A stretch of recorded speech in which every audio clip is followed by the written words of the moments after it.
The Force had witnessed countless horrors across millennia. The corruption of entire star systems, the extinction of species, the fall of civilizations. But it had never encountered something that existed so completely outside its understanding, in the deepest reaches of the unknown regions. And inside that tomb, wrapped in chains of unidentifiable metal and sealed within a vault covered in warnings written in 17 dead languages, sat a puzzle box no larger than a human fist. Darth Vexus had spent 3 years searching for this tomb, a Sith artifact hunter operating in the shadows of the Clone Wars. She collected forbidden knowledge for the highest bidder, sometimes Dooku's separatists, sometimes criminal syndicates, occasionally even desperate Republic senators seeking leverage. The warnings meant nothing to her. She had opened Sith holocrons that drove lesser minds to madness, wielded ancient weapons that fed on Force-sensitive blood, survived traps designed to kill even the most powerful dark side users. This box, with its intricate brass and silver configurations, its perfect geometric precision, seemed almost mundane by comparison. She solved it in 17 minutes. The mechanism clicked with a sound like breaking bones. The box unfolded in her hands, pieces rotating in impossible directions, revealing a core that seemed to contain more space than its exterior dimensions should allow. Vexus smiled, anticipating some ancient Sith weapon or holocron. Instead, she felt the temperature drop 30 degrees in an instant. Frost formed on the tomb walls. And then, she heard the sound, a ringing, like chains dragging across metal, echoing from somewhere that had no physical location. The gateway opened vertically in the air before her, a rip in reality itself that showed not hyperspace or another planet, but something else entirely. A place of endless corridors and geometric impossibilities, where the walls were made of living flesh and the ceiling dripped with substances that existed between liquid and solid states. Vexus stumbled backward, her connection to the Force screaming danger, but it was too late.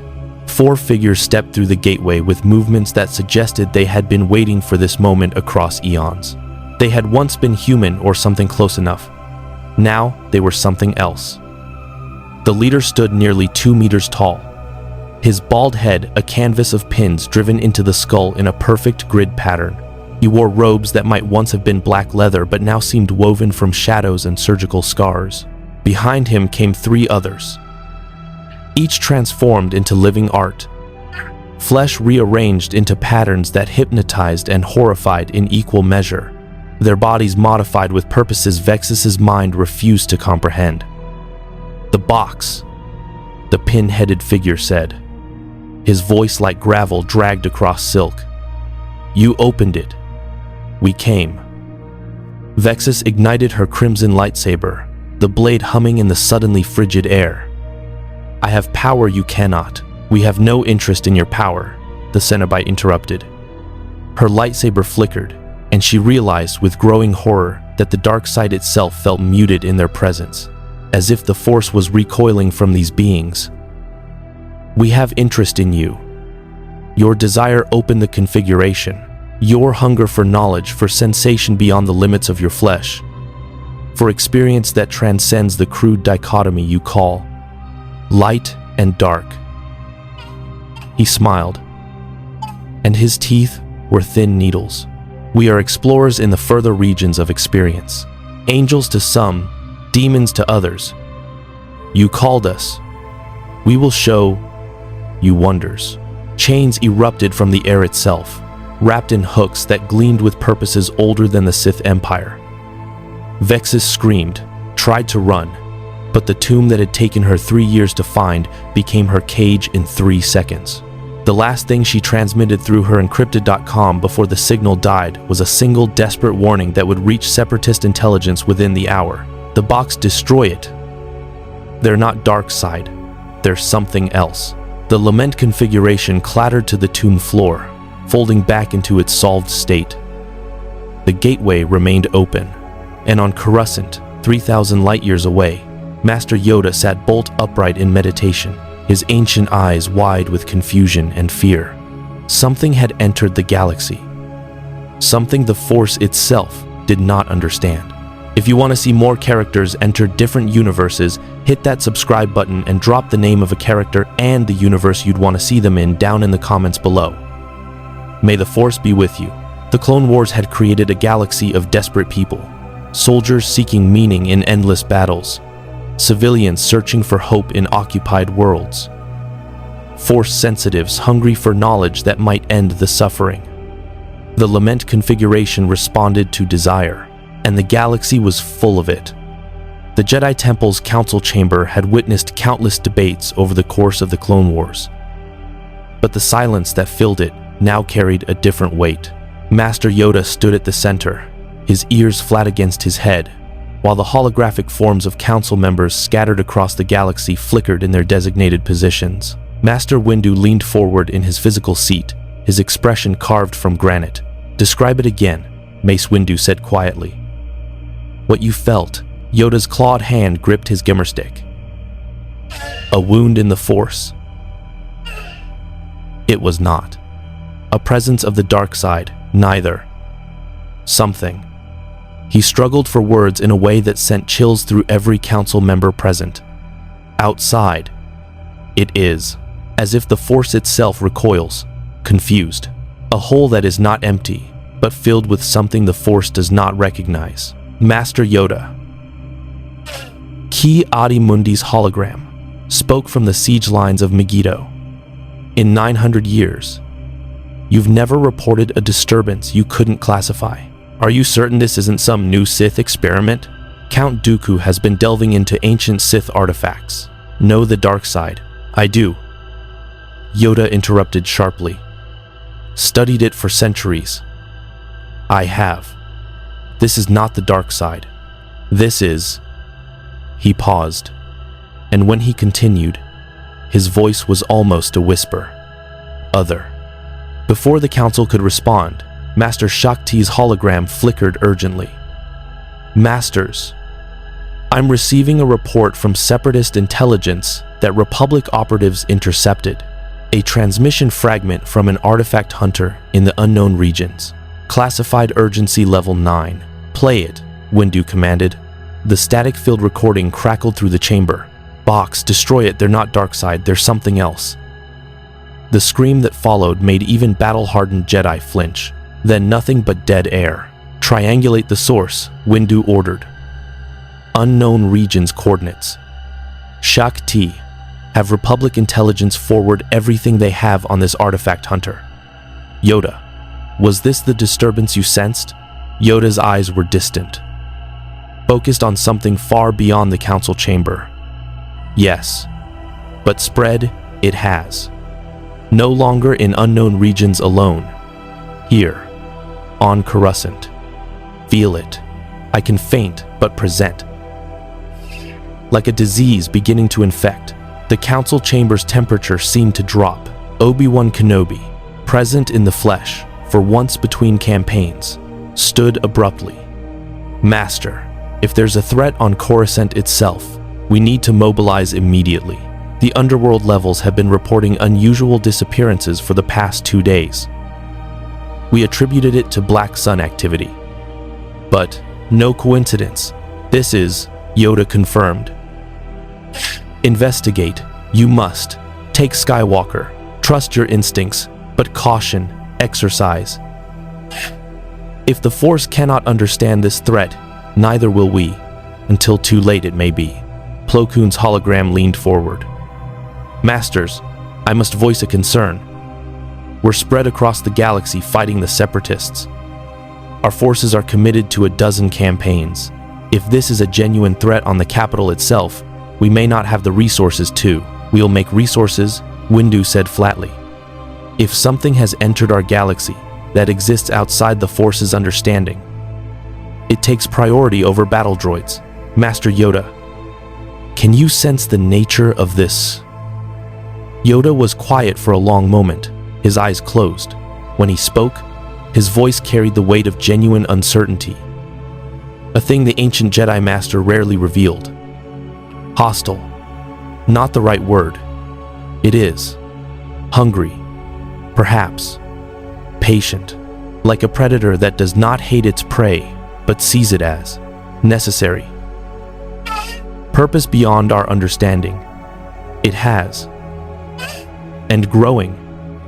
Its presence is. Slowly, yes, but inevitable. Then we need to find the source and eliminate it. Anakin Skywalker's voice cut in as he entered the council chamber, his hair disheveled from a recent landing. Master, I felt something too. Like the Force was wrong somehow. I was in the temple archives, and suddenly it felt like reality itself was thinner, like I could almost see through it to somewhere else. Yoda's ears perked up. Where in archives, young Skywalker? The Sith Holocron Vault. I was researching Dooku's possible hiding places when Anakin stopped, reading the sudden tension in the room. What? You think this is connected to Sith artifacts? We think, Obi-Wan said carefully, that we don't know what this is, which is precisely why we need to investigate carefully. He turned to Yoda.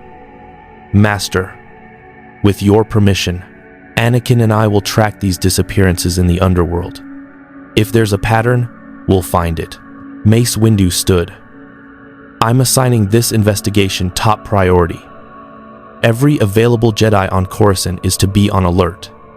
Report any unusual Force disturbances immediately, no matter how minor.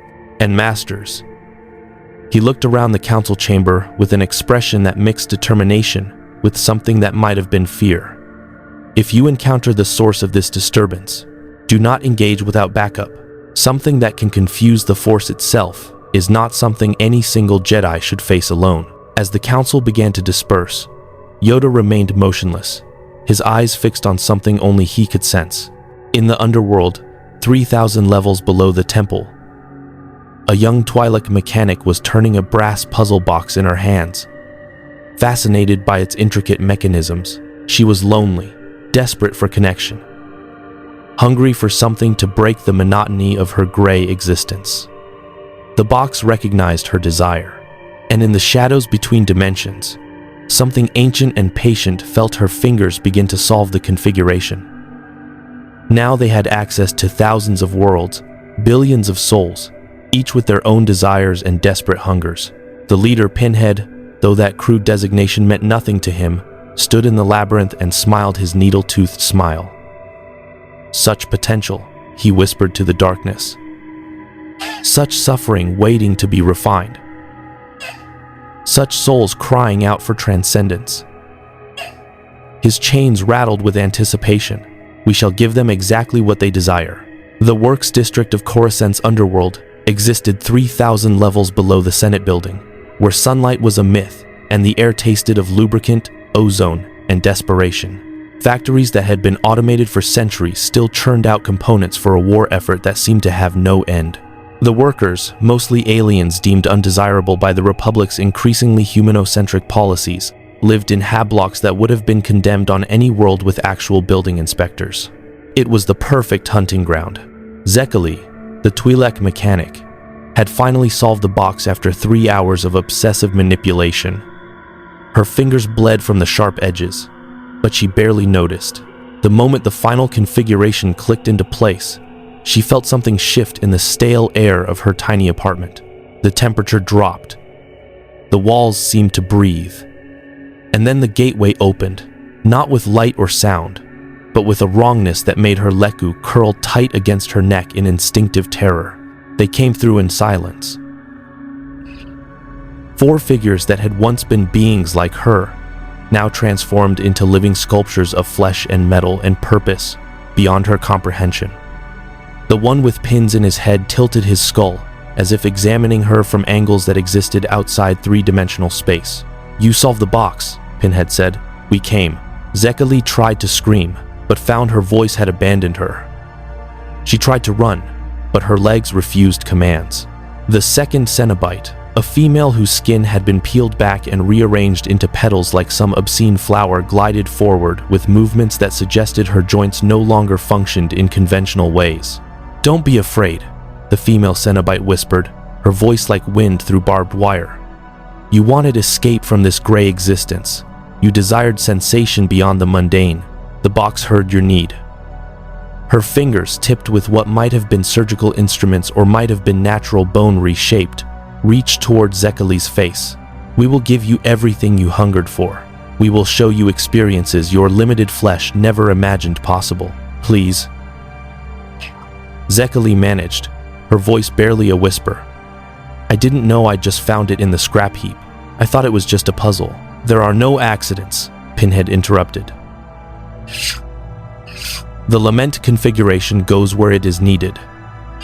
Your desire called to it across the void. Your suffering drew it like a beacon." He stepped closer, and Zekali could see that the pins in his head weren't metal. They were something organic, growing from his skull, each one vibrating with purposes she couldn't fathom. "We are not your enemies. We are liberators. We free you from the prison of limited sensation." The chains came then, erupting from angles that shouldn't exist, wrapping around Zekali's limbs with hooks that promised transformation rather than death. Her screams finally found voice, echoing through the hab block's thin walls. But in the Works District, screams were common. No one came to investigate. When the Cenobites withdrew back through the gateway 6 hours later, Zekali came with them. What was left behind in her apartment was the solved Lament Configuration, sitting innocently on her workbench, and a spreading pool of something that might have been blood but shimmered with colors that didn't exist in normal space. The box sat waiting. Within 14 hours, a Rhodian scavenger would find it. 3 levels up, in what passed for the Works District's commercial center, Prefect Zana Jin reviewed the disappearance reports with growing unease. 12 people in 4 days. No bodies, no witnesses who saw anything useful. No evidence except strange temperature drops, and occasionally the smell of something burning that wasn't quite burning, more like reality itself was being scorched. She was Coruscant Security Force, which meant she was overworked, underpaid, and completely ignored by anyone who mattered on the upper levels. The CSF had been gutted to provide personnel for the Republic military. What remained were officers like her too old, too cynical, or too stubborn to join the war effort. Prefect, her deputy, a young Zabrak named Kas, approached her desk with a datapad.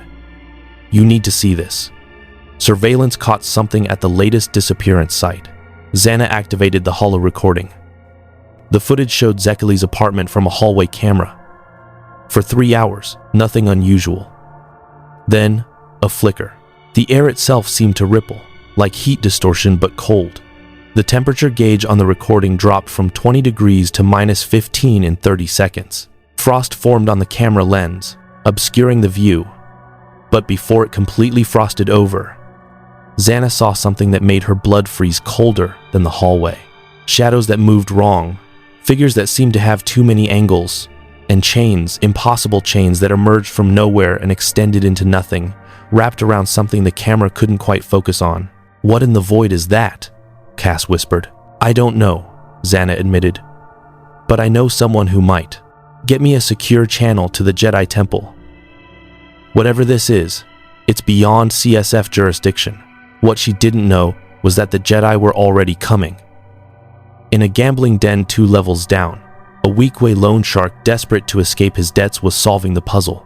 In a factory dormitory, a human foreman seeking relief from chronic pain was nearly finished with the configuration. And in the lower reaches of the district, where even the CSF rarely patrolled, a group of dark-side cultists who called themselves the Ember of the Night had acquired the box from a terrified Rhodian who'd sold it for a quarter of what he'd paid. The cultists thought they'd found a Sith artifact. They were wrong. But they would learn the truth soon enough. The Cenobites didn't discriminate between light and dark. The Force might not understand them, but flesh was universal. And the galaxy had so much flesh to work with.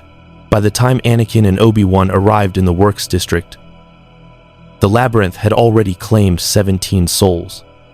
The gateway was growing stronger, and somewhere in the darkness between dimensions, Pinhead stood before a wall of living tissue that screamed in harmony and considered the possibilities this new galaxy offered. "Such sights we will show them," he whispered. "Such suffering we will elevate. They cry out for meaning in their war, for purpose in their pain. We shall give them exactly what they desire." The chains rattled in agreement. The Cenobites had work to do. Anakin Skywalker hated Coruscant's underworld. The lower levels reminded him too much of Tatooine slums, the same desperation, the same violence bubbling just beneath a thin veneer of civilization, the same feeling that life was cheap here. At least on Tatooine, you could see the sky. 3,000 levels down, there was only the crushing weight of the city planet above you. "The Force feels wrong here," he said, as he and Obi-Wan navigated through the Works District's main thoroughfare. Beings of a dozen species hurried past them without making eye contact. Even Jedi weren't entirely welcome in the underworld. Like it's clinging to something it doesn't want to touch. Obi-Wan nodded grimly. "I feel it too." Master Yoda's description was apt. It's as if the Force itself is confused. He checked his datapad. Prefect Jin is meeting us at the latest disappearance site. 17 missing persons in 4 days, Anakin. That's not normal even for this district. Could be slavers, Anakin suggested, though his tone suggested he didn't believe it. Or Black Sun harvesting organs for the medical market. Slavers leave evidence. Bodies when they're interrupted. Witnesses. This. Obi-Wan paused as they turned a corner and the temperature dropped noticeably. Both Jedi stopped. Ahead of them, frost was forming on the walls, despite the district's climate controls, maintaining a constant 20 degrees. This is something else entirely. This is something else entirely. They found Prefect Jin waiting outside a hab block that had been sealed with CSF barrier tape.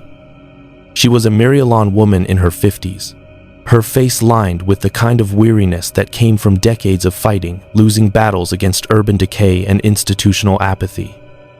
When she saw the Jedi, something like relief flickered across her face. "Thank the Force you're here," she said, the irony of the phrase lost in her urgency. "I've got 17 missing. No bodies, no witnesses, and evidence that makes no sense." She gestured toward the hab block. The latest was a Twi'lek mechanic named Zekali. Neighbors heard screaming around 0200 hours, but didn't investigate. Screaming's not unusual down here. When she didn't show up for her shift, building security checked her apartment. And, "See for yourself," Xana said, leading them inside. "But fair warning, it's disturbing." The apartment was small, cramped, typical of Works District housing, but the temperature was at least 10 degrees colder than the hallway, and frost still clung to the corners despite the climate control running at maximum. The floor was covered in a substance that had once been liquid but had congealed into something between blood and oil, shimmering with colors that made Anakin's eyes hurt to look at directly. But it was the walls that made both Jedi instinctively reach for their lightsabers. The durasteel had been altered, not cut or melted, but reshaped, as if something had convinced the metal it was clay. Patterns had been carved into it, geometric designs that seemed to shift when viewed from different angles, suggesting depth and dimension that shouldn't exist in flat surfaces. And throughout the patterns, there were chains. Not real chains, impressions of chains, burned into the metal like brand marks, extending from nowhere and ending in nothing. "What could do this?" Xana asked quietly. "I've seen Sith artifacts, black market tech, even illegal reality warping devices. This is none of those things." Anakin approached the wall slowly, his hand hovering near, but not touching the patterns. The force around them felt nauseating, like standing on ground that was solid and liquid simultaneously. These patterns, they're hypnotic, like they're trying to show you something just beyond normal perception. "Don't stare at them too long," Obi-Wan warned. He crouched near the congealed substance on the floor, pulling out a sample collector but hesitating before touching it. "Prefect Jin, did your investigators find anything in the apartment? Any object that might have triggered this?" "That's the strangest part," Xana said, pulling up her datapad. According to building security footage, Zekali brought home something from the scrapyards 3 days ago. A small box, brass and silver, looked like some kind of puzzle. She was seen turning it in her hands, obsessing over it. But when we searched the apartment, we found nothing. The box wasn't here. Anakin and Obi-Wan exchanged glances. "A puzzle box," Anakin said. Could be a Sith holocron variant, something that requires solving to activate. Perhaps, Obi-Wan said slowly. But holocrons don't leave residue like this, and they don't make the Force feel. He struggled for the right word. Afraid. The Force can feel fear? Xana asked. I'm beginning to think it can, Obi-Wan admitted. He stood, his expression troubled. Prefect, we need the locations of all 17 disappearances. If there's a pattern, his comlink chirped urgently. Obi-Wan activated it, and Master Windu's holographic form appeared, unusually agitated. The artifact hunter who sent that distress call from the unknown regions, they've identified her. Darth Vexus, a known collector of Sith artifacts who sells to the highest bidder. Her ship's logs were recovered by a scout team. She was searching for something called the Lament Configuration. Anakin frowned. That's not a Sith name. Sith artifacts usually have names like the Crown of Exar Kun or the Blade of Marka Ragnos. This sounds different. Because it is different, Windu continued. Cross-referencing galactic databases, there's no record of the Lament Configuration in any Jedi, Sith, or Republic archaeological index. Whatever this object is, it predates known galactic history. Or, he paused, it comes from outside our galaxy entirely. Extragalactic artifact? Obi-Wan's eyes widened. Master Windu, that's almost unheard of. The only confirmed extragalactic contact was the Yuzan Vong. And that's not scheduled to... He caught himself. Regardless, if this configuration is connected to the disturbance Master Yoda sensed, it is, Windu confirmed. The scout team that found Vexus's ship reported the same phenomena you're describing. Temperature drops, reality distortion, and a presence that makes the Force recoil. They attempted to enter the tomb where Vexus sent her final transmission. 3 Jedi went in. Only 1 came out, and she's currently in a coma at the Jedi Temple Medical Center, mumbling about chains and flesh and beings that exist outside the Force's understanding. The temperature in Zekali's apartment dropped another 5 degrees. Frost spread across the walls, and for just a moment, Anakin thought he saw movement in the geometric patterns, shadows shifting in angles that didn't align with the room's lighting. Master, Anakin said urgently, whatever this Lament Configuration is, I think there's more than one of them. Or copies, because that scout team is 3,000 light years away, and we're experiencing the same phenomena here on Coruscant. Obi-Wan's face paled. Meaning this isn't an isolated incident. The configuration, or configurations, are spreading across the galaxy. Exactly, Windu said, which is why I'm authorizing you to use whatever force necessary to find and contain these objects. Master Yoda is consulting the oldest archives, trying to find any record of similar phenomena. In the meantime, trust the Force. But be prepared for it to fail you. Whatever these beings are, they don't play by our rules. The hologram flickered out. In the silence that followed, a scream echoed from somewhere deeper in the Works District. A scream that started human and ended in something else entirely. Something that suggested transformation rather than death. We need to move, Anakin said, already heading for the door. That sounded close. As they ran through the underworld streets, following the echoes of suffering, none of them noticed the small brass and silver box sitting in a trash compactor 2 levels down.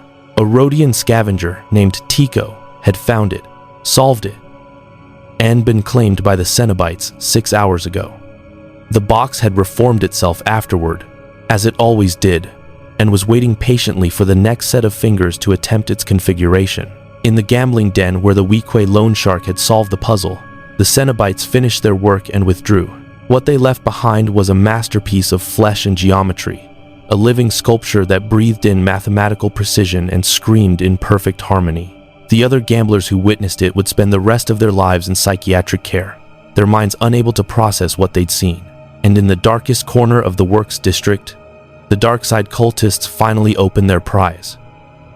They expected ancient Sith knowledge. Instead, They got Pinhead and his attendants stepping through a gateway that smelled of brass and blood and things beyond description. "We hear you have been calling to the darkness," Pinhead said to the cultists' leader, a human woman covered in Sith tattoos, "seeking power beyond the limitations of your crude philosophy of light and dark. How fortunate. We specialize in transcendence."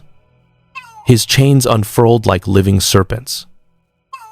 "Let us show you what exists beyond your primitive binary. Let us show you the true meaning of eternal sensation." The cultist screams were music, and the Cenobites were composers who never tired of their art. Count Dooku stood aboard his command ship, the Invisible Hand, reviewing holographic reports from Separatist intelligence with growing fascination.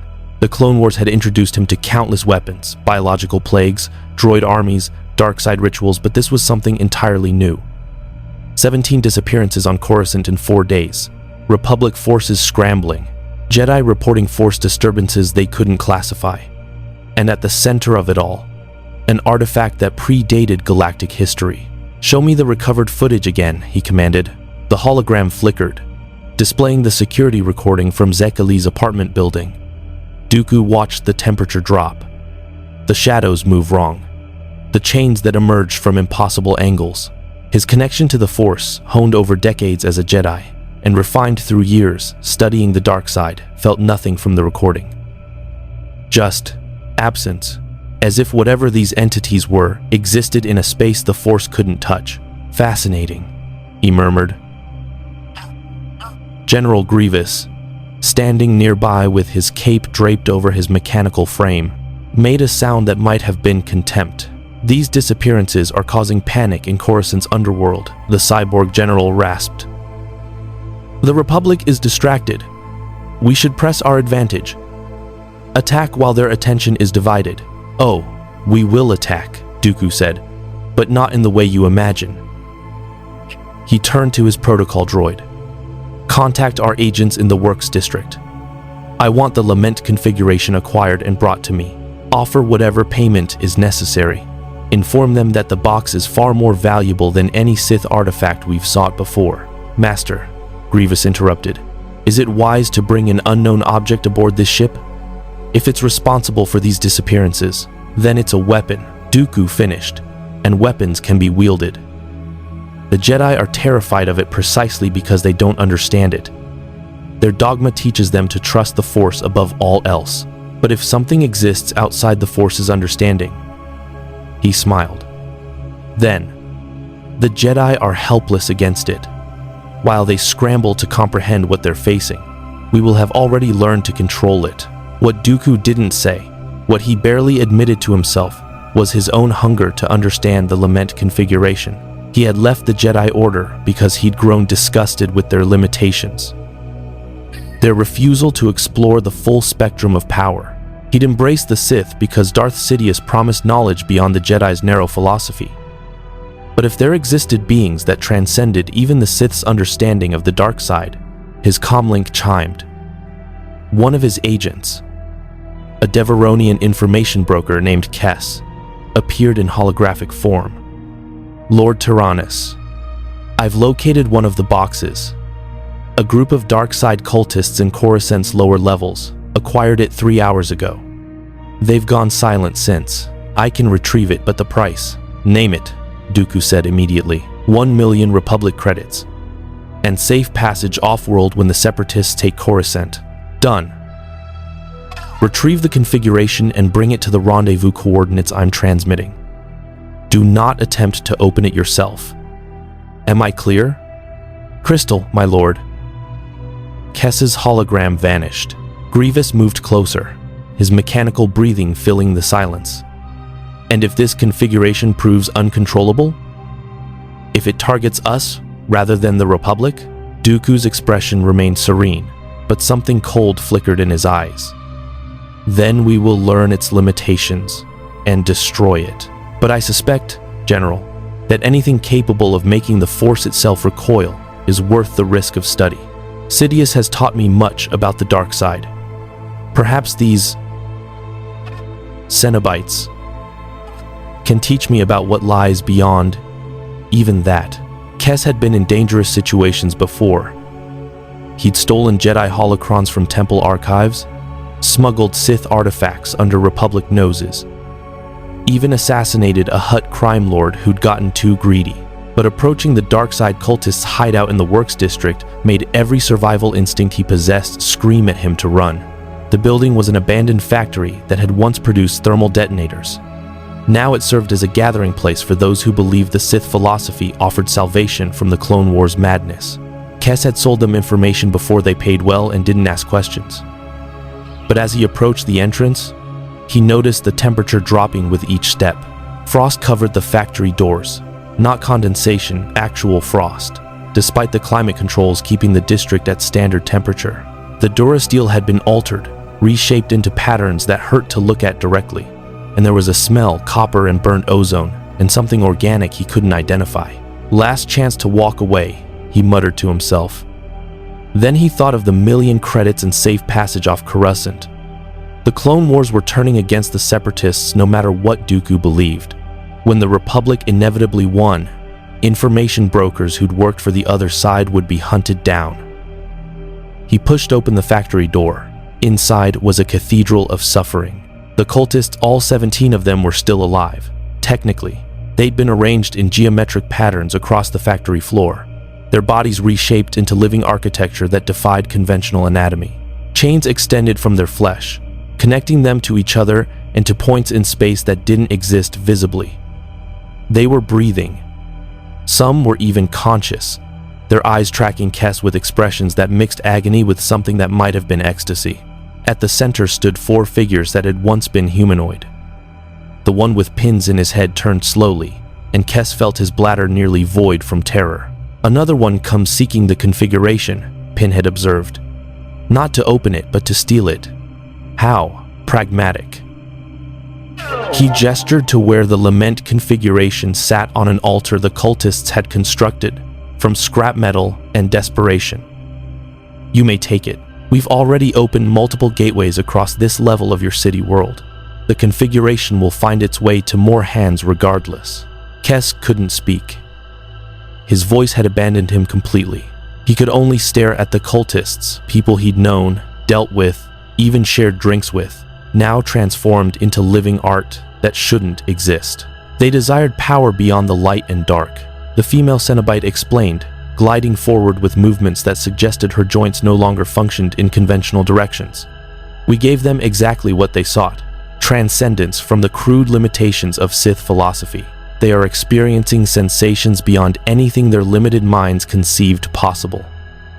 She smiled, and her teeth were surgical instruments.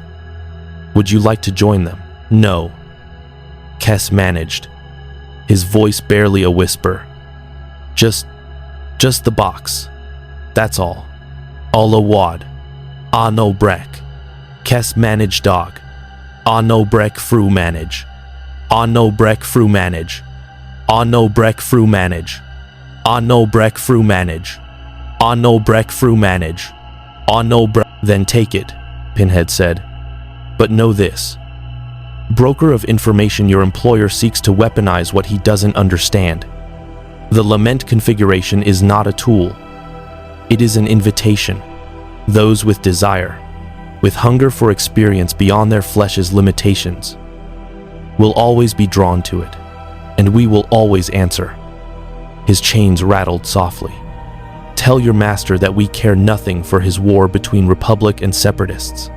We serve only the pursuit of sensation refined to its purest form. If he opens the configuration, we will come, and we will give him exactly what he desires. Kes grabbed the box with shaking hands and ran. Behind him, the cultists began to sing a harmony of voices that had been stretched beyond human capacity, creating music that existed in frequencies that made reality itself shudder. He didn't stop running until he reached his ship 3 levels up. Only when he was sealed inside his cockpit, with the engines warming for immediate departure, did he allow himself to look at the Lament Configuration, sitting in his trembling hands. It was beautiful. And, as he stared at it, Kes felt an almost overwhelming urge to solve it, to see what patterns his fingers could unlock, to discover what waited beyond the configuration's completion. No, he said aloud, forcing himself to look away. He locked the box in a radiation-shielded cargo container and set course for the rendezvous coordinates Dooku had transmitted. 1 million credits. Safe passage. That's all that matters. But in the cargo hold, the Lament Configuration sat patiently. It had been opened and solved countless times, across countless dimensions. It could wait. Desire was inevitable, and Kess, for all his mercenary pragmatism, was already wondering what secrets the box might reveal. The configuration always knew. It could afford to be patient. Anakin and Obi-Wan arrived at the thermal detonator factory too late to prevent the cultist transformation, but in time to witness its aftermath. The CSF had cordoned off the entire block, and Prefect Jin stood outside with an expression that suggested she'd seen something that fundamentally altered her understanding of reality. "Don't go in there," she said immediately when she saw the Jedi. "My officers, the ones who entered first. 3 of them are in psychiatric care. The other 2 quit on the spot. Whatever's in that factory, it's not something living beings should see. We need to see it," Obi-Wan said gently. "If we're going to stop this, we need to understand what we're facing." Zana laughed bitterly. "Understand, Master Jedi. There is no understanding what's in there. There's only trauma and nightmares, and the knowledge that some things in the universe don't follow the rules we thought governed reality." Anakin ignited his lightsaber, not for combat, but for the comfort of its familiar blue glow. "Stay here, Prefect. We'll handle this." The factory interior was exactly as Kess had left it 20 minutes earlier. The 17 cultists still lived, still breathed, still formed their geometric pattern of suffering and transcendence.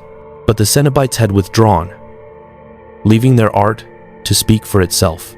Obi-Wan stopped 3 steps inside and had to physically steady himself against a support pillar. "Force, preserve us," he whispered. "Anakin, don't look directly at them. Focus on your center, on your connection to the light." But Anakin couldn't look away. His eyes tracked the chains that extended from the cultists' reshaped flesh, following them to termination points that existed in angles his spatial reasoning insisted were impossible. He saw how their bones had been rearranged without breaking the skin, how their organs had been repositioned in configurations that should have killed them, but somehow maintained life. And he saw their faces conscious, aware, experiencing something that existed beyond the spectrum of normal sensation. "They're still alive," Anakin said, his voice hollow. "Get them to medical." "Help them how?" Obi-Wan asked quietly. "Anakin, their bodies have been fundamentally altered in ways that violate every law of biology we understand. Even if we could transport them safely, even if the best medical droids in the galaxy examined them, I don't think anyone could reverse this. Whatever did this to them exists outside conventional reality." One of the cultists, the leader, a human woman with Sith tattoos, turned her head toward them.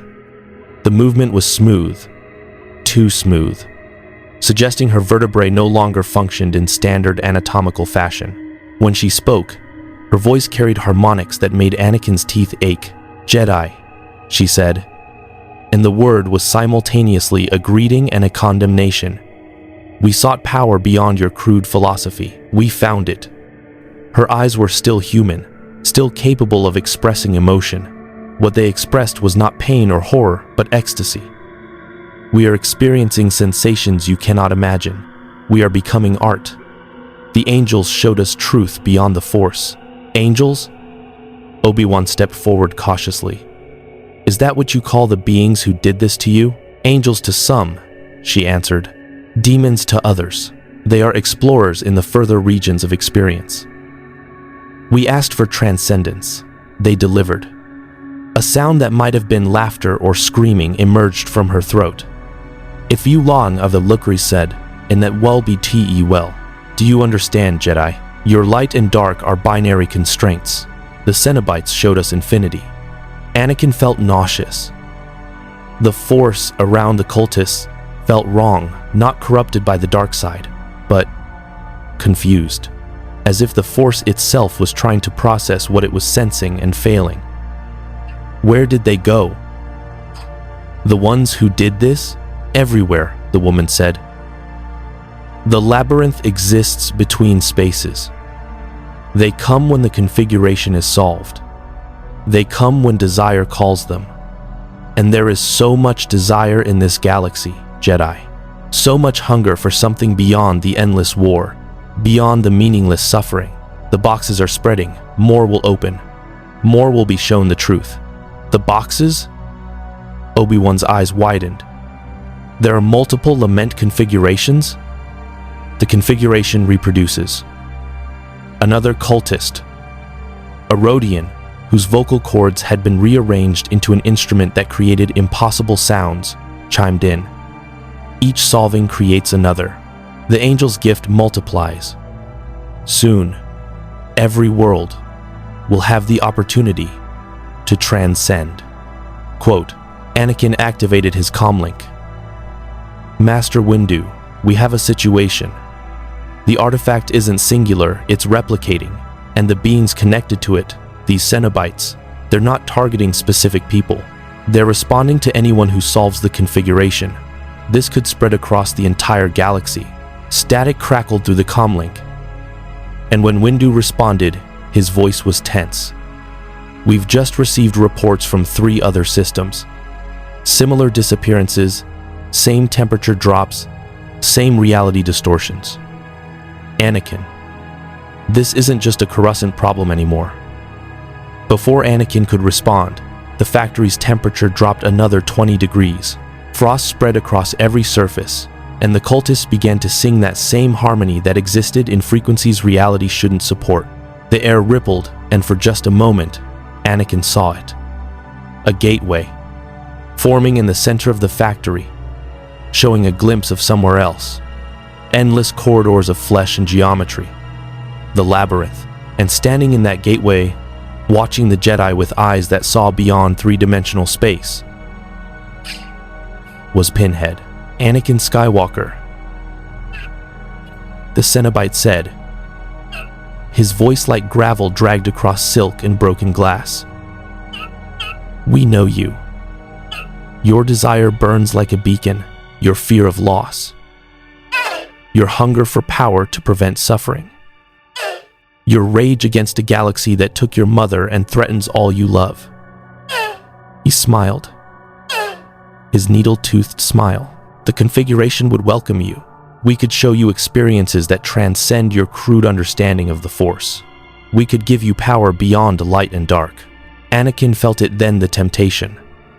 Not the dark side's whisper that he'd grown familiar with during the Clone Wars, but something different. Something that promised not corruption, but transcendence.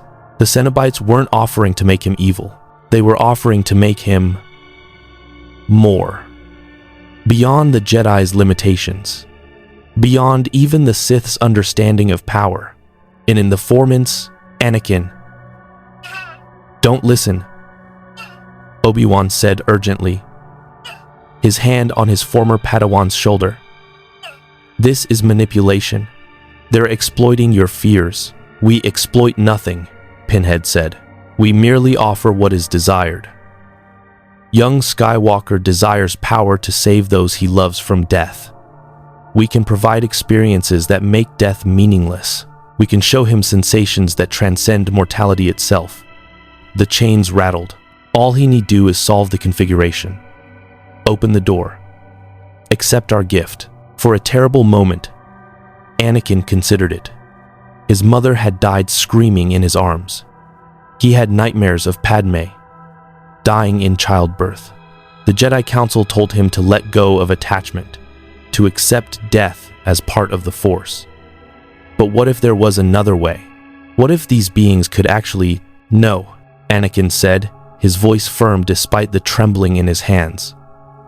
I don't know what you are or what you're offering, but I know manipulation when I hear it. The answer is no. Pinhead tilted his head, studying Anakin with something that might have been disappointment or approval. It was impossible to tell. A pity. But there is time. The war will continue. You will suffer more loss, Your fears will grow, and when the pain becomes unbearable, when the Jedi's platitudes ring hollow and the galaxy takes from you what you cannot bear to lose. He gestured to the cultists, to their transformed flesh, singing in harmony. The configuration will be waiting. We are patient. Desire is inevitable. The gateway closed. The temperature normalized. Obi-Wan looked at Anakin with concern. Are you all right? I don't know, Anakin admitted. Master, what they were offering, it wasn't the dark side. It was something else. Something that exists outside everything we've been taught, which is precisely why it's dangerous, Obi-Wan said. The dark side at least operates within the Force's framework. We understand it, can resist it, can find our way back to the light. But beings that exist outside the Force entirely? He looked at the cultists with profound unease. We have no defense against that, no training for it. We're helpless. Anakin's comlink chimed again. This time it was Master Yoda's holographic form that appeared, his expression graver than Anakin had ever seen. Consulted the oldest archives. I have, Yoda said without preamble. Records from the dawn of the Jedi, before the schism of light and dark. Mention of beings beyond the Force. There is. Rare. Dismissed as legend, most were. But one record speaks of the Order of Flesh. Entities that promised transcendence through suffering refined to art. He paused. Destroyed entire civilizations. They did. Those who accepted their gift became... How were they stopped? Obi-Wan asked. Yoda's ears drooped. They were not. Simply left.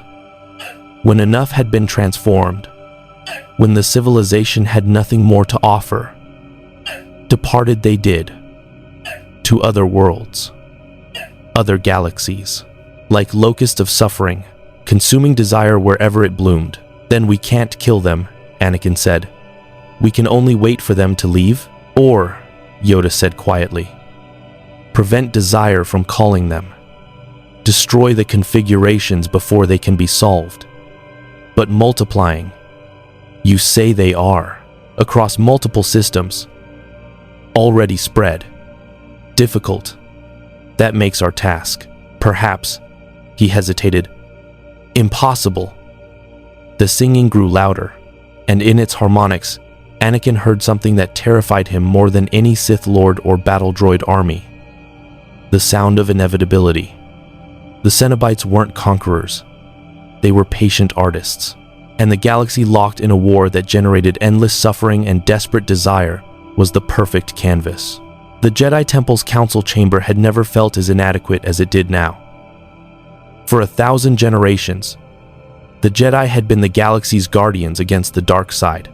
They'd faced Sith Lords, dark side cults, Force-corrupted artifacts, and cosmic threats that defied conventional understanding. But the Cenobites presented a problem that their entire philosophical framework was unequipped to handle. We should destroy the configurations, Ki Adimundi insisted, his hologram flickering from Megiddo. Track down every single one and incinerate them. Without the boxes, these Cenobites cannot be summoned. 23 confirmed configurations across 9 systems, Shak Ti countered. And that's only what we know about. If they're truly replicating each time one is solved, there could be hundreds by now. We don't have the resources to hunt them all while fighting the Clone Wars. Mace Windu stood at the center of the chamber, his expression carved from stone. The Chancellor is demanding action. Coruscant's underworld is in panic. 3 senators have already called for martial law in the lower levels. If we can't contain this situation... Contain? Plo Koon interrupted. Master Windu, we're not facing an enemy we can contain. We're facing a phenomenon that operates entirely outside the Force's jurisdiction. How do you contain something that the Force itself doesn't understand? We learn, Obi-Wan said quietly. All eyes turned to him. These Cenobites respond to solved configurations. They offer transcendence to those experiencing desire or suffering. but they don't force themselves on anyone. Every victim we've documented solved the box willingly, even if they didn't understand what they were inviting. So we warn people, Anakin said. Galaxy-wide broadcast. Tell them, the boxes are deadly. Don't touch them. Don't solve them. Yoda shook his head slowly. Desire, warning does not stop. Fear, warning does not cure. Those desperate enough, those suffering enough heed warnings, they will not. The Clone Wars has created billions desperate for escape. The configurations will find them. Then we need to attack the source, Mace Windu decided. Master Yoda, your archives mention these beings can be driven away. If we can locate the primary gateway, there is no primary gateway. A new voice interrupted. Everyone turned as a holographic figure materialized. Not a Jedi, but a Republic intelligence officer. Masters, I apologize for the intrusion, but we've intercepted Separatist communications. Count Dooku has acquired one of the configurations. He's attempting to study it aboard his command ship. The council chamber erupted in concerned murmurs. Anakin felt his blood run cold.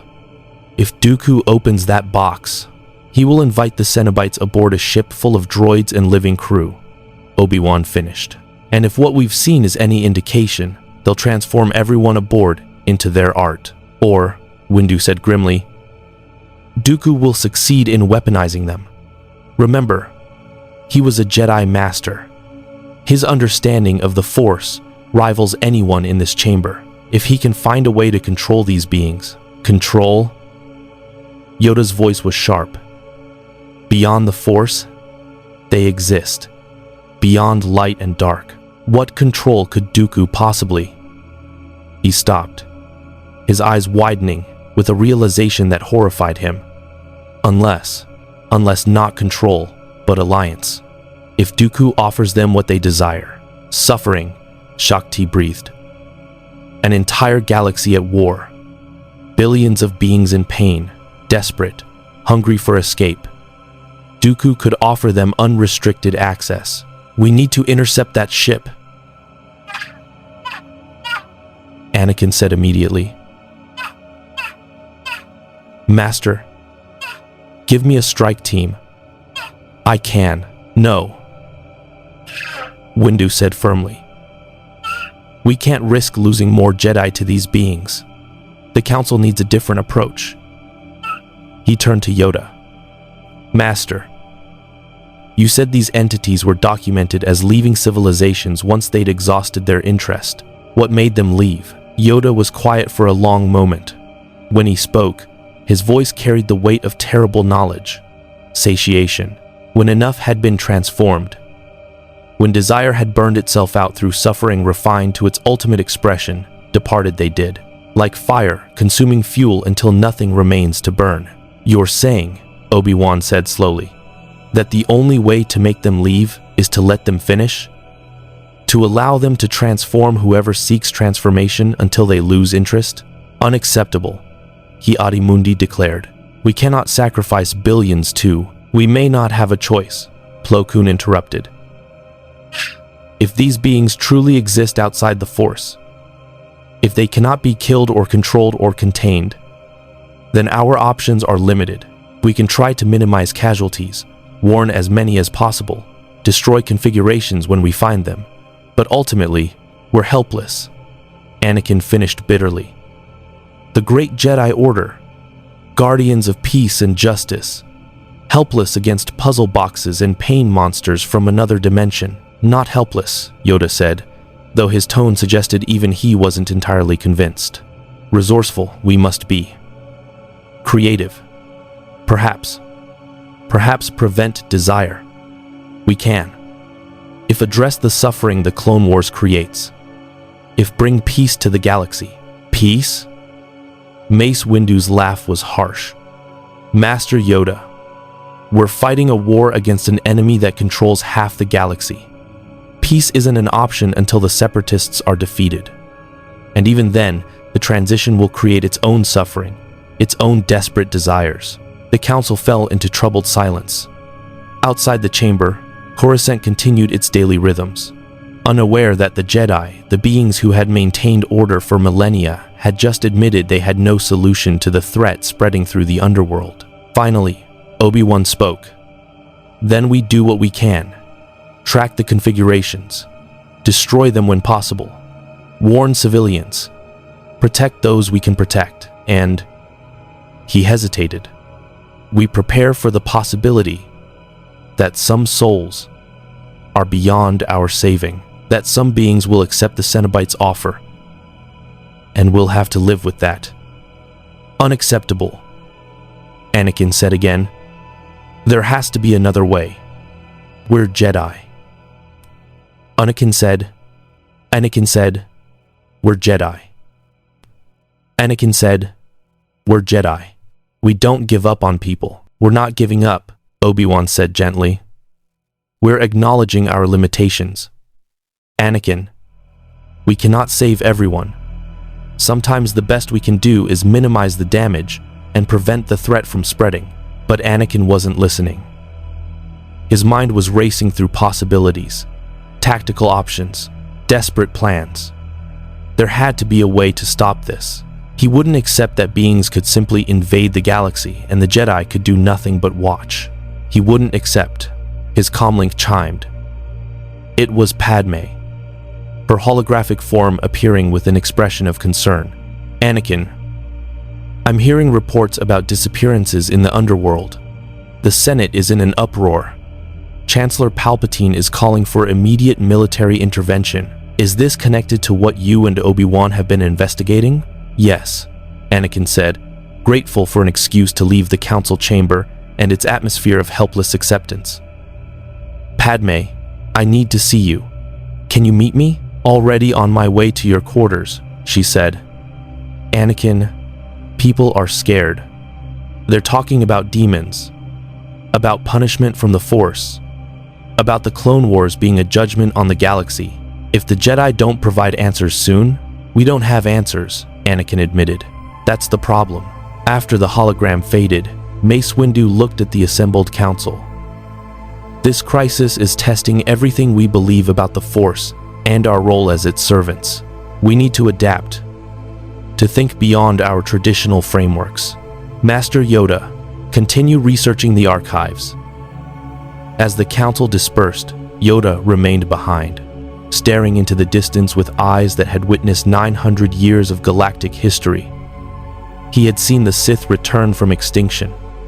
He had watched the Clone Wars tear the Republic apart. But this beings that existed outside the Force entirely was something new, something he had no framework to comprehend. "Helpless, we are not," he whispered to himself, trying to believe it. "But frightened. Frightened I am. And that, perhaps, is wisdom." 3,000 levels below, in the Works District, another box was being opened. Another gateway was forming, and the Cenobites came when called, patient and inexorable as entropy itself. Aboard the Invisible Hand, Count Dooku stood before the Lament Configuration with the careful attention of a master studying an unfamiliar weapon. The box sat on an isolated examination table in his private meditation chamber, surrounded by containment fields and monitoring equipment. General Grievous stood near the door, his mechanical hand resting on his lightsaber collection, ready to intervene if the configuration proved hostile. The broker who delivered it reported seeing beings that exist outside the Force, Dooku mused, circling the table slowly. Beings that offer transcendence through suffering. Fascinating. In all my years studying the dark side, I've never encountered entities that operate independently of the Force's framework. They sound dangerous, Grievous observed. Perhaps we should jettison it into space and forget this foolishness. Danger and power are often synonymous, General. Dooku reached toward the box, his fingers hovering just above its surface. Through the Force, he sensed. Nothing. Not emptiness, the box wasn't Force-dead like Grievous. It simply existed in a space the Force couldn't touch, like trying to sense the color of silence or the temperature of darkness. Whatever created this doesn't use the Force, doesn't need it. which means the Jedi's primary advantage, their force sensitivity, is meaningless against it. He withdrew his hand without touching the configuration. Summon the test subjects. Summon the test subjects. Minutes later, 4 prisoners were brought into the chamber. Separatist sympathizers who'd been caught selling Republic military secrets to the wrong buyer. They were expendable, disposable. Gentlemen, Dooku addressed them calmly, you've been sentenced to execution for your failures. However, I'm offering you an opportunity. Solve this puzzle box, and you'll be granted your freedom. Fail, and you die. Simple terms. The prisoners exchanged glances. One, a human male with cybernetic implants, stepped forward. That's it? Just solve a puzzle? That's it. Dooku confirmed, gesturing to the Lament configuration. I suggest you begin. The human picked up the box with trembling hands. The moment his fingers touched its surface, his expression changed. What had been fear transformed into fascination. His fingers began moving across the configuration surface, finding mechanisms and pressure points with almost instinctive precision. It's beautiful, he whispered. The patterns, the logic. It's like it's speaking to me, showing me how to... The box clicked, folded, opened. The temperature in the meditation chamber dropped 40 degrees in 3 seconds. Frost spread across every surface. The containment fields flickered, but held. And in the center of the room, reality tore open with the sound of chains dragging across stone. The Cenobites emerged. Dooku felt his connection to the Force recoil in confusion. And what might have been primal fear, an emotion he'd thought himself beyond. But he held his ground, watching with fierce intellectual intensity as Pinhead and 3 of his attendants stepped through the gateway into the ship's artificial gravity and recycled atmosphere. Fascinating, Dooku breathed. You truly exist outside the Force's framework. I can't sense you at all through conventional means. Pinhead turned his attention to the Sith Lord with eyes that saw beyond 3 dimensions. Count Dooku, we know you. Your desire for order through controlled suffering. Your belief that the galaxy's chaos can be refined into purposeful pain. Your hunger for knowledge beyond the limitations of your Sith philosophy. He smiled his needle-toothed smile. You seek to weaponize us. How predictable. Can you blame me? Dooku asked, genuinely curious. You represent power independent of the Force. In a galaxy where the Jedi's Force sensitivity gives them enormous advantage, you level the playing field. If I can direct your gifts toward strategic targets, we are not weapons, the female Cenobite interrupted, gliding forward. We are explorers, artists. We come when summoned by desire, and we provide exactly what is requested. Nothing more, nothing less. Then I'm requesting your services, Dooku said. The Jedi Order. Thousands of Force-sensitive beings who claim moral authority while perpetuating a war that creates endless suffering. Show them your transcendence. Transform them into your art. In exchange, I offer you unrestricted access to Republic-controlled worlds. Billions of beings trapped in a war they didn't choose, desperate for escape. Pinhead studied Dooku for a long moment. You misunderstand our nature. We do not serve. We do not take orders. We respond only to the configuration solving, to the desires of those who open the gateway. If you wish Jedi to experience our gifts, then Jedi must solve the configuration themselves. We cannot be deployed like battle droids. Dooku's expression tightened with frustration. Then you're useless to me as a weapon. As a weapon, yes. Pinhead agreed. But as a phenomenon? As an inevitability that spreads wherever suffering and desire bloom? His chains rattled softly. We are far more useful than any weapon. Weapons can be destroyed, controlled, turned against their wielders. We simply exist, and we answer when called. Behind Dooku, General Grievous had his lightsabers ignited, 4 blades humming in a defensive formation. "My lord, let me eliminate these abominations before." The chains moved faster than Grievous's mechanical reflexes could track. They wrapped around his limbs, his torso, his mechanical body with hooks that found purchase in the spaces between flesh and metal. Fascinating. One of the other Cenobites, a being whose skin had been flayed and rearranged into geometric patterns, observed. Part machine, part organic. A body already transformed by suffering and desperate repair. You've experienced the pain of having your flesh replaced by cold metal. Would you like to experience the opposite? To have your metal refined into living tissue that experiences sensation in ways your current form cannot imagine? Release him, Dooku commanded, his hand on his lightsaber hilt. Of course, Pinhead said mildly. The chains withdrew, dropping Grievous to the deck. We meant no harm, merely curiosity. Your general has already undergone significant transformation. We respect the artistry, even if the execution was crude. Grievous scrambled backward, his breathing apparatus working overtime. Dooku reassessed his approach.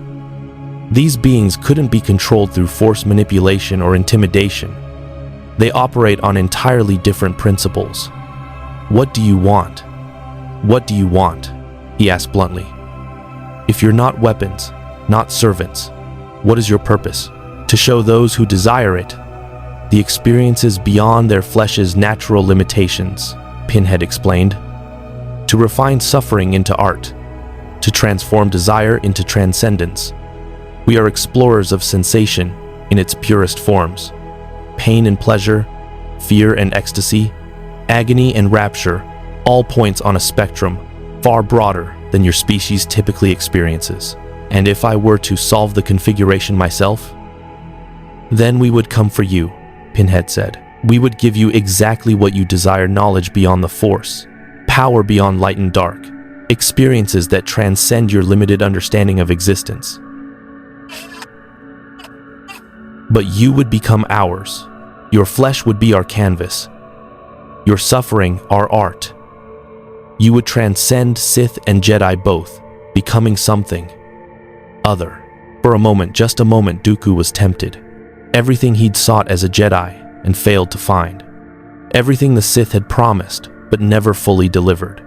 These beings offered a path beyond the binary constraints of light and dark. But at what cost? I decline, Dooku said finally. For now, wisdom, Pinhead acknowledged. Or perhaps cowardice. Time will reveal which. He turned back to the 4 prisoners who'd been frozen in terror throughout the exchange. But these 4 opened the gateway. They called us with their desire for freedom. We will honor that request in our own way. The chains came for the prisoners then. Their screams echoed through the meditation chamber as the Cenobites began their work. Dooku watched, forcing himself not to look away, studying the techniques these beings used to reshape flesh and bone without killing, to transform bodies into living sculptures that defied anatomical possibility. It took 6 hours. When the Cenobites finally withdrew through their gateway, the 4 prisoners remained alive, conscious, transformed into geometric patterns of suffering and transcendence that sang in harmonies no natural vocal cords could produce. General Grievous looked at Dooku with something approaching accusation. You let them do this. I learned from it, Dooku corrected. Those beings represent something beyond the Force, General. Something the Jedi cannot combat, and the Sith do not understand. If the configurations continue spreading across the galaxy, they'll do more damage to the Republic's morale than any battle droid army. He looked at the transformed prisoners. With clinical detachment, we won't weaponize the Cenobites, but we can certainly ensure the configurations find their way to strategic locations, Jedi temples, Republic command centers, anywhere desire and suffering concentrate. You're going to spread this plague deliberately, Grievous said flatly. I'm going to let nature take its course, Dooku replied. The boxes multiply on their own. People solve them out of curiosity, desperation, or hunger for transcendence. The Cenobites answer when called. All we need to do is Facilitate the process. Place configurations where they'll be found by the right or wrong people. He looked at the Lament Configuration, now sitting innocently on its examination table, reset and waiting for new fingers to attempt its mechanisms. Contact our agents across the galaxy. I want configurations delivered to every major Republic world. Don't force anyone to solve them. Simply place them where desperate beings will find them. Let desire do the rest. And if this backfires? Grievous asked. If the separatist worlds are equally affected? Then we're all equally damned, Dooku said with a cold smile. But at least the Republic will fall with us. And perhaps, in the ashes, something new will rise. Something beyond Jedi and Sith. Beyond the Force itself. As Grievous left to relay the orders, Dooku stood alone with the transformed prisoners and their endless song. He reached toward the configuration one more time, his fingers almost touching its surface. Almost. Not yet, he whispered to himself. But perhaps. Eventually, the box sat patiently. It always did. Desire was inevitable.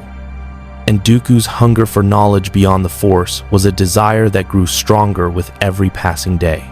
The Jedi Temple's medical center had become a repository of horrors. 17 beings transformed by the Cenobites had been recovered from various sites across Coruscant, not dead, not entirely alive, existing in a state that defied medical classification. The head medic, a Myrialand Jedi healer named Master Ven, had requested an emergency council meeting after 3 days of failed attempts to reverse the transformations. "We've tried everything," she reported, her usual calm demeanor cracked by exhaustion and horror.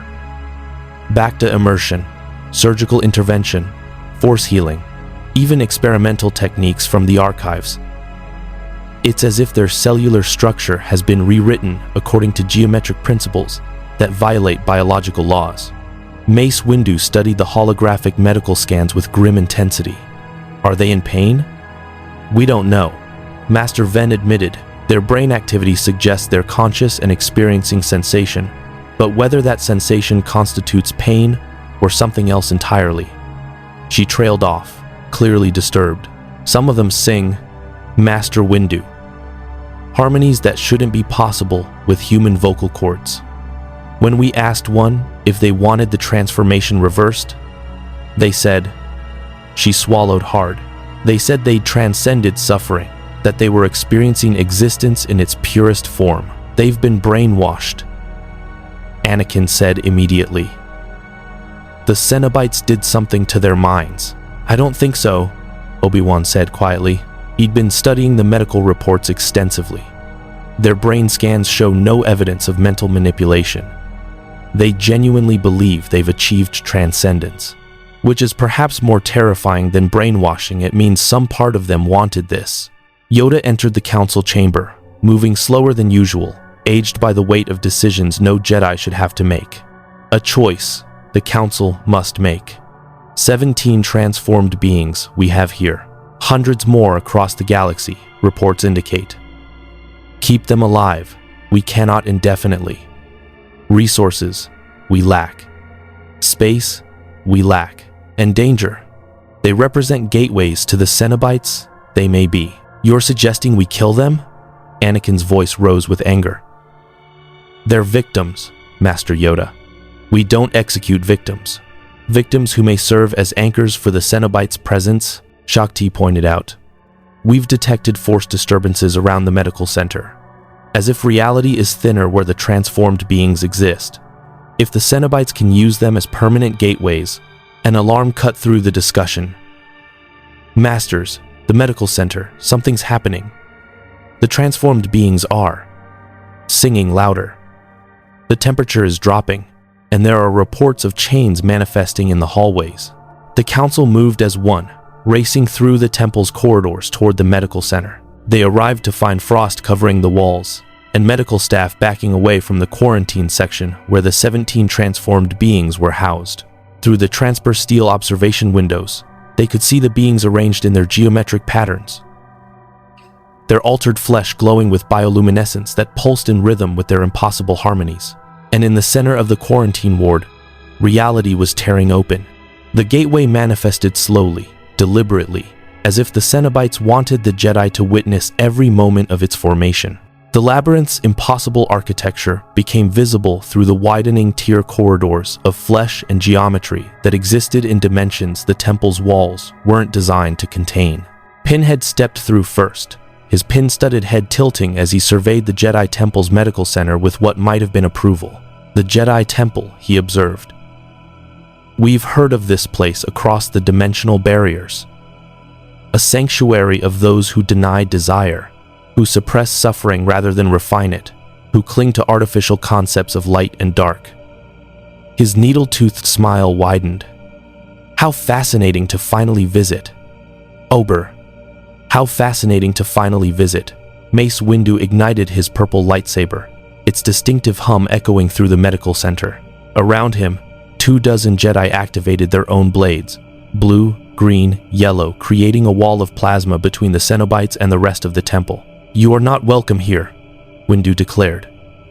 Leave now, or we will force you back through your gateway. Force? Pinhead's laugh was like breaking glass. Master Windu, we exist outside your force. Your lightsabers can damage our physical forms, yes, but we will regenerate.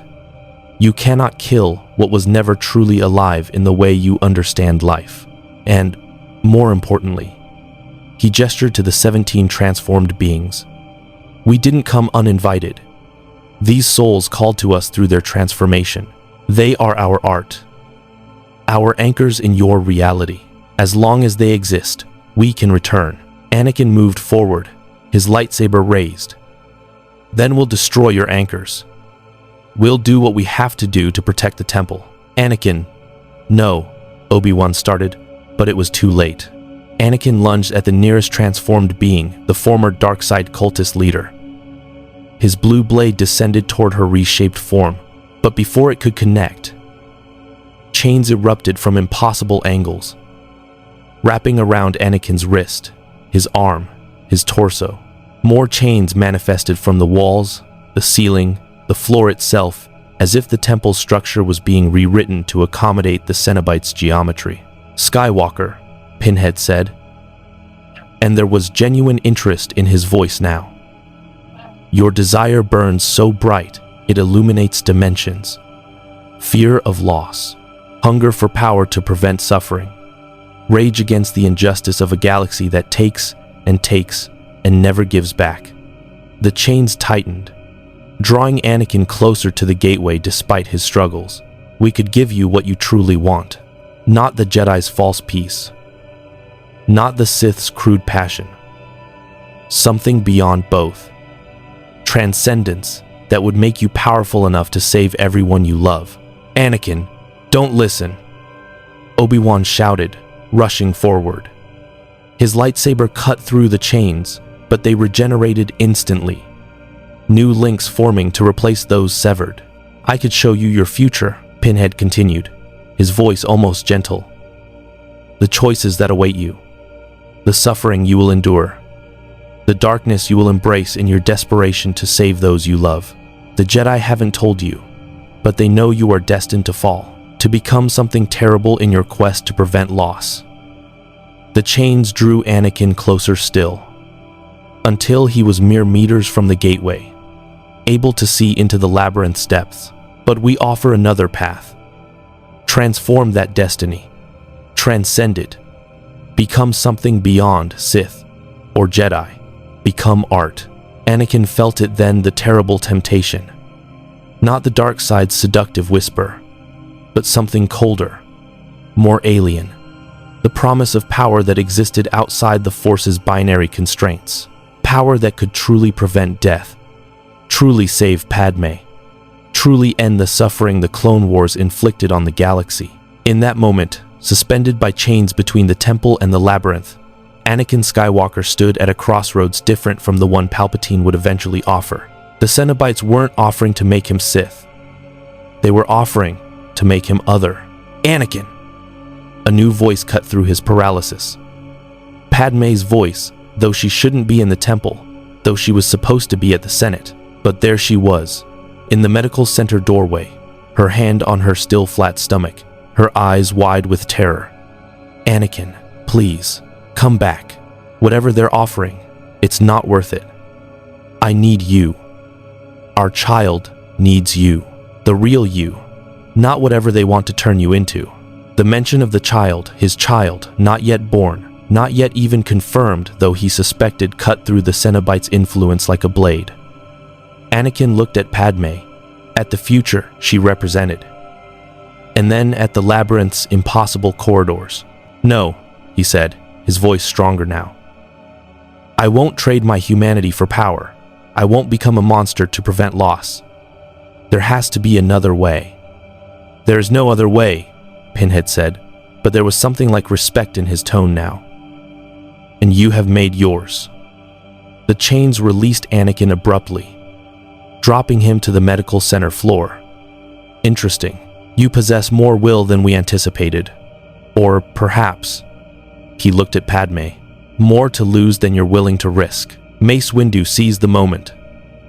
Council members, focus. We need to destabilize the gateway. 1. Windu to destabilize the gateway. 24 Jedi surrounded the Terran reality, their lightsabers raised, their connection to the Force synchronized through years of training. As one, they reached out not to attack the Cenobites directly, but to reinforce reality itself, to make the temple's physical space reject the labyrinth's dimensional intrusion. The Force responded, but reluctantly, as if even it was uncertain how to combat beings that existed outside its framework. But the Jedi's combined will was powerful, their determination absolute. Pinhead watched their efforts with something approaching amusement. Admirable, but ultimately futile. The configurations are spreading across your galaxy. We've been invited to dozens of worlds.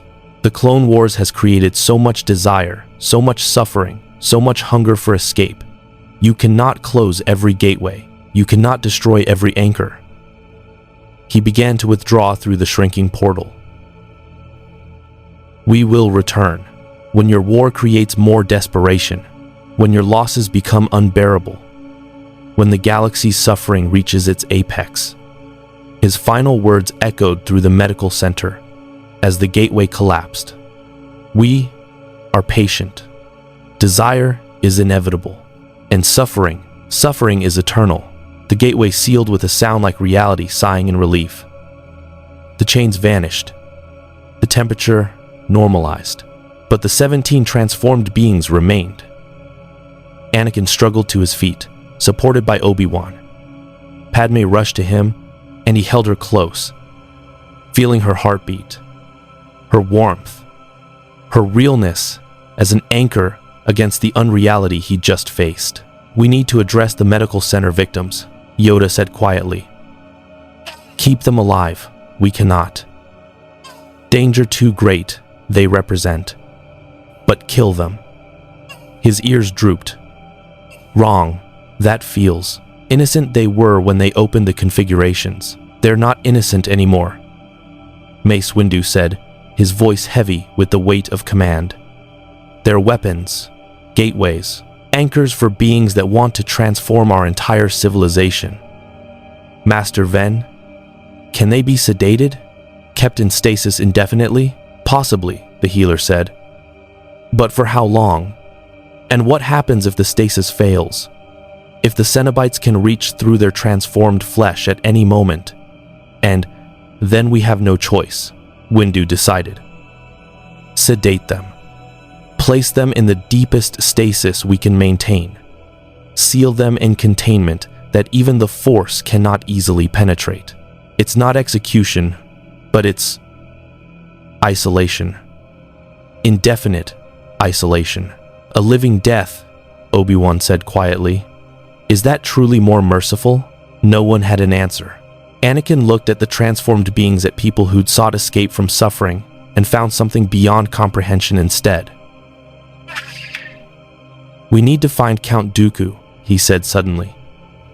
If the Separatists are spreading these configurations deliberately, Republic intelligence confirms it, Shakti interjected. Configurations have appeared on a dozen Republic worlds in the past 2 days, always in places where suffering is concentrated. Refugee camps, military hospitals, Slave markets. Dooku is weaponizing them without directly controlling them. Then we need to end this war, Anakin said with sudden fierce conviction. The Cenobites feed on desire born from suffering. The Clone Wars creates endless suffering. If we can bring peace, peace requires defeating the Separatists, Windu countered, which requires resources we're now diverting to contain this Cenobite crisis. We're trapped in a cycle, Skywalker. The war creates suffering that attracts the configurations.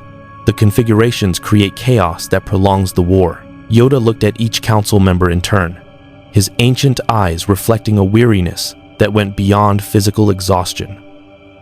Continue the war and feed the Cenobites' hunger, or seek peace and perhaps remove their primary lure. But peace. He shook his head slowly. Complicated, that is.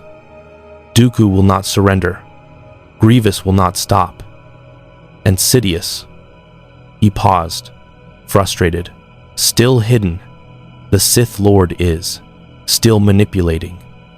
Perhaps even manipulating this. Using the configurations as another tool in his grand design. The thought chilled everyone present. If Palpatine, whoever he was, had somehow orchestrated the Lament Configuration's arrival in the galaxy, then the situation was even more dire than they'd imagined. We do what we can, Obi-Wan finally said, breaking the troubled silence. We track configurations. Destroy them when possible. Warn civilians. Contain the transformed.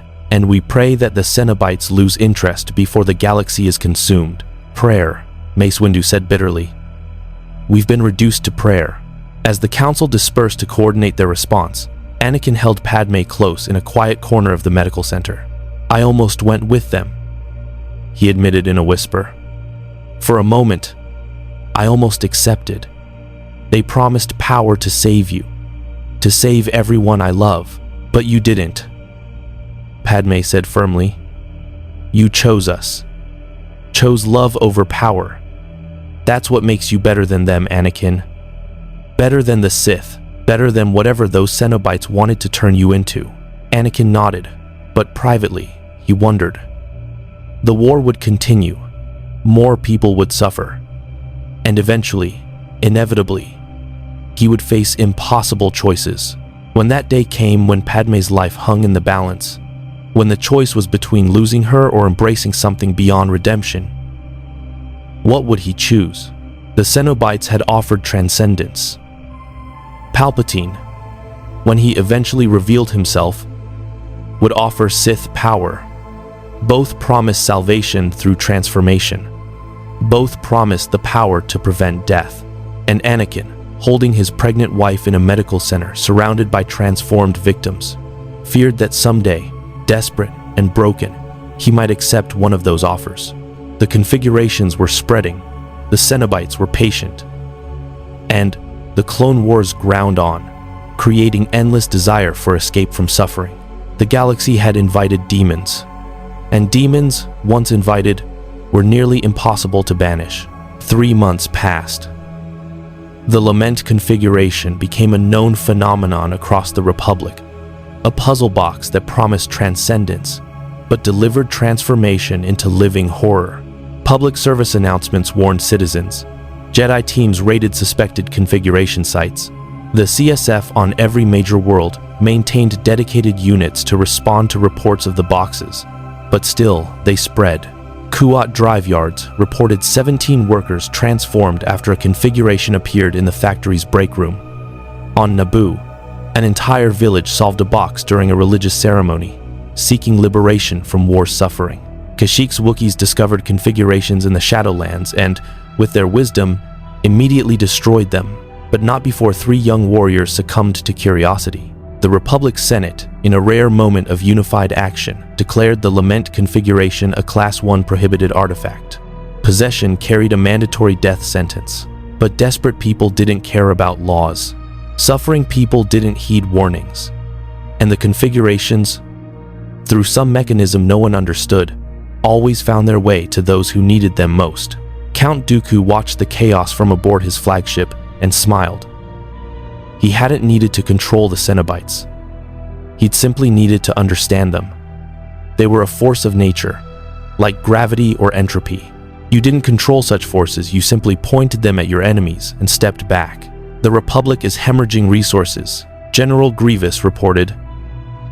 Half their Jedi are hunting configurations instead of fighting our armies.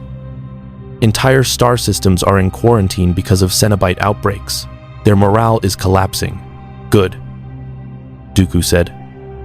Continue distributing configurations to strategic locations. But General, he fixed Grievous with a stern look, make absolutely certain none of our own forces are tempted to solve them. The Cenobites don't discriminate. They'll transform Separatist and Republic alike. Already implemented strict protocols, Grievous confirmed. Any battle droid or organic soldier who attempts to interact with a configuration is immediately incinerated. No exceptions. Dooku nodded, then returned his attention to the sealed container in his meditation chamber. Inside sat the original Lament configuration, the one retrieved from the unknown region's tomb, the one the broker had delivered. The one Dooku kept locked away under guard more stringent than his most valuable holocrons. He hadn't opened it. Hadn't even touched it since the Cenobites' first visit. But he thought about it constantly. Late at night, when sleep eluded him, when the weight of the Clone Wars and the knowledge of Sidious's manipulation pressed down upon him, Dooku would stand before the sealed container and wonder, what would it feel like to transcend the Force? To exist outside light and dark? To experience sensations beyond the crude limitations of Sith philosophy? Not yet, he would whisper to himself, as he did now. But perhaps, eventually, the box waited patiently. It always did. On Coruscant, in the Jedi Temple's deepest levels, the 17 transformed beings floated in stasis pods, alive but not conscious, preserved but not living. Master Ven visited them daily, checking their vital signs, monitoring for any changes. They still sang sometimes, even in stasis, even through sedatives that should have rendered them completely unconscious. Their transformed vocal cords produced harmonies that resonated through the containment facility, making the walls vibrate with frequencies that existed on the edge of human hearing. "Do you think they're suffering?" a young healer asked Master Ven during one inspection. "I don't know," the Mirialan Jedi admitted. "Part of me hopes they are. It would mean they're still human enough to feel pain, which would mean there's hope for reversal. But another part of me fears they're not suffering, that they're experiencing exactly what the Cenobites promised: transcendence. And if that's true..." She trailed off, unable to complete the thought. If the transformed were genuinely experiencing transcendence, if they were happier in their altered state than they'd been as normal beings, then the Jedi had no moral framework to process that.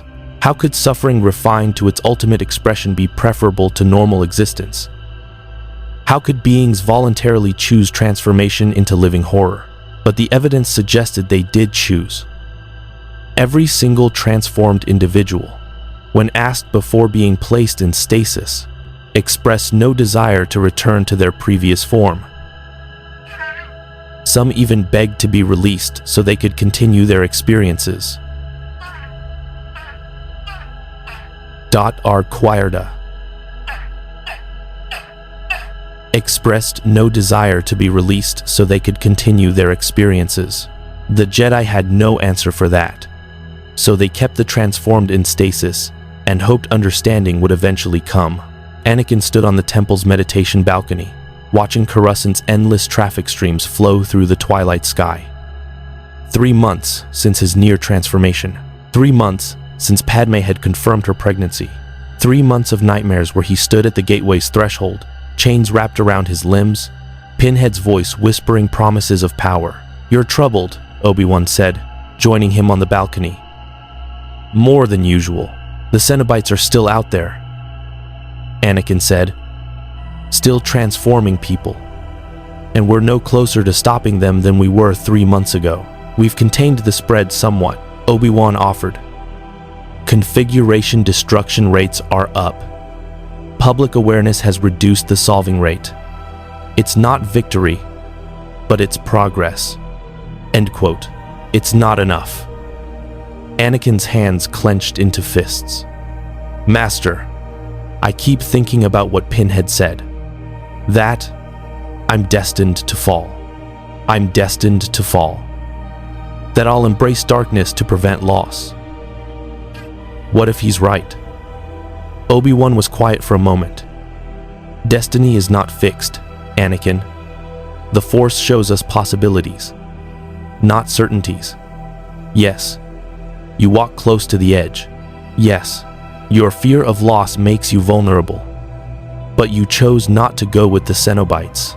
You chose Padme and your future child over transcendent power. That choice matters.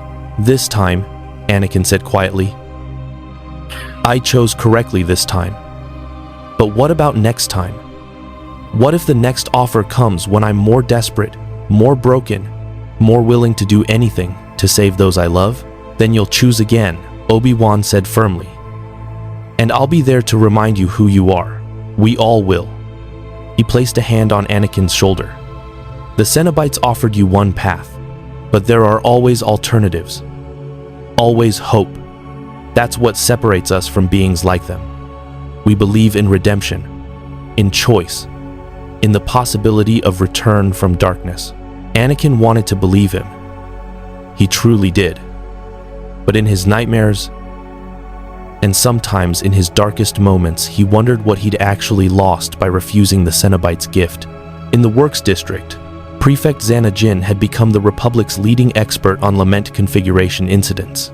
She'd responded to 47 separate outbreaks in 3 months, developed protocols for containment and configuration destruction, and trained CSF officers across Coruscant on recognizing the signs of Cenobite activity. She'd also requested transfer to a different department 17 times. All 17 requests had been denied. Another one.